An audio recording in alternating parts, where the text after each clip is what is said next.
काय रेट सांगितलं होता तुम्हाला? रेट 1300 रुपये सांगितला होता एशिया मध्ये. काय आता बदलायची? बदलायचे ना ही तुम्हाला द्यायची आहे, त्याच्या बदला 23 मधली. हा?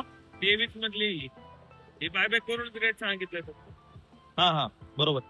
नाही तर अशी फक्त सेपरेट घ्यायची म्हणलं की 1700 म्हणले होते ना. 1600 MRP. 1600.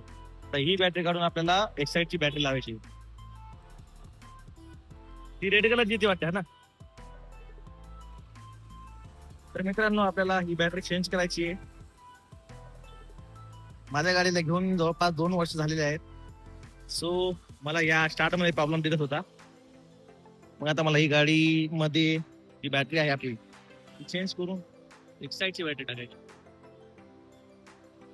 लक्षात ठेवा मित्रांनो, कधी पण तुम्हाला जर बॅटरी चेंज करायची असेल तर तुम्ही एक्साइटची बॅटरी टाका, कारण की त्याची 4 ते 5 वर्षाची वॉरंटी आपल्याला भेटते.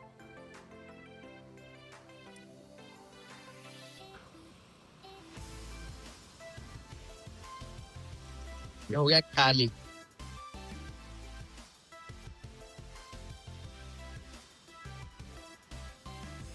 एक्साइटची बॅटरी, याची किती वर्षाची वॉरंटी आहे? 4 वर्षाची वॉरंटी.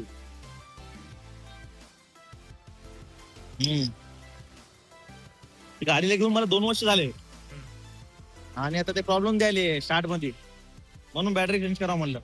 23 मधली आहे गाडी. शोरूम मधले मला म्हणले की तुम्हाला बॅटरी चेंज करायला लागली, बॅटरी खराब झाली आहे. म्हणून म्हणलं इथं टाकून दिली, मग गाडी टेन्शन राहत नाही. कारण खूप प्रॉब्लेम व्हायला मला, सिग्नल मध्ये पण गाडी बंद होऊन चालली, किक पण नाही पण गाडीला.